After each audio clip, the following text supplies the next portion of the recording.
अस्सलामु अलैकुम and welcome back to my YouTube channel. तो अभी सीन कुछ यूँ है कि तबीयत आजकल थी ख़राब और पीर मंगल बुध और आज जुमरात, तो सीन कुछ यूँ है कि तबीयत की वजह से मैं वीडियो बना नहीं पाया और अभी जुमरात में था जाके थोड़ी तबीयत सही हुई है।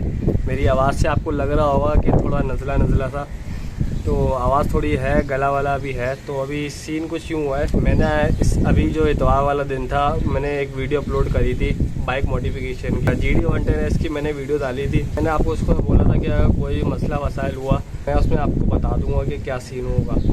तो अभी सीन कुछ यूँ हुआ कि संडे वाले दिन मैं बारबेक्यू का सीन था छत पे, तो सामान वामान लेने में निकला।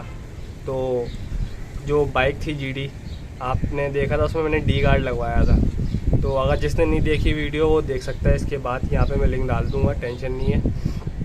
तो मैंने D गार्ड उसमें लगाया था। उसकी D गार्ड के जो एंगल होते हैं यू करके पीछे से लगते हैं, तो वो एंगल ऐसे करके बाहर आए हुए थे।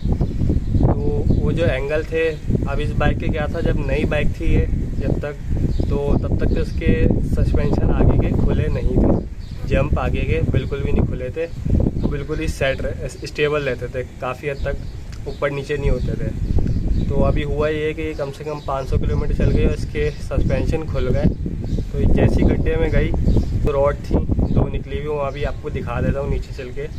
तो वो रॉड उसके मरगाट से लग के कलर ख़राब कर दिया मेरा। तो अभी इसका हल ये हल भी मैं आपको बताता हूँ क्या हल है। और मौसम आप देख रहे हैं क्या आला मौसम हो रहा है, तभी मैंने कहा आज ऊपर ही वीडियो बनाऊँगा और उसको भी मैं जाके बता दूँगा, क्योंकि अभी YBR का मेरे पास काम है और उसको अब डांट तो सकते नहीं है, उसको भी नहीं पता होगा क्योंकि वो YBR का ही मैकेनिक है। तो अभी इसको ये बता दूंगा भाई कि जब ये होता है तो इसको एक काम कर, ये हाल है इसका, ताकि आइंदा किसी का आगे नुकसान नहीं हो। तो मेरी भी 2 बाइकें हैं, मैंने 3 ली थी आपको जैसे कि पता है। तो एक में ये मसला हो गया और जो 2 थी उनके अभी तक जंप फंसे हुए हैं। तो वो कम से कम भी 100 भी नहीं चली, वो 50 किलोमीटर चली हैं। तो उनमें ये नुकसान बच गया मड गार्ड का, फ्रंट मड गार्ड का। तो मेरी वाली में हो गया, ग्रे वाली में। तो अभी इसको करते हैं सही और आपको भी तरीका बता देता हूँ। बाकी कोई इतना बड़ा लॉस तो बस मड गार्ड का लॉस हो गया भाई, खैर है, अल्लाह मालिक है। कोई बड़ा नुकसान होने से बेहतर है छोटा नुकसान, तो उसको बाद में फ्यूचर में कभी सेट कर लेंगे। तो अभी नीचे की तरफ चलते हैं। तो सीन कुछ यूँ हुआ है कि गड्ढा बारिश वारिश हुई है तो गड्ढे वड्ढे काफ़ी हो गए। पहले जो गड्ढे थे और भी उससे ज़्यादा गड्ढे हो गए कराची के अंदर। तो पानी वानी तो नहीं पड़ा हुआ था ज़्यादा, तो बस जो गड्ढे थे गहरे हो गए थे वो काफ़ी, और इसके जम भी खुल गए इत्तेफाक से। तो जैसे ये गड्ढों में ज़्यादा गई तो उसमें सस्पेंशन ज़्यादा बना है, स्पेस कम रह गया। तो वो जिसकी ये नोके आप देख रहे हैं यू टाइप जो बाहर निकली हुई है, तो उस पर ये जाके लग के और ये हो गया काम। तो अभी करूँगा क्या मैं, ये जो आप देख रहे हैं इंजन गार्ड, इसकी वजह से कुछ भी नहीं हुआ है। इसका अगर होता तो कलर उतर जाता। ये मैं चेक भी कर लिया है कि किसका मसला है, D गार्ड के एंगल का ही मसला है।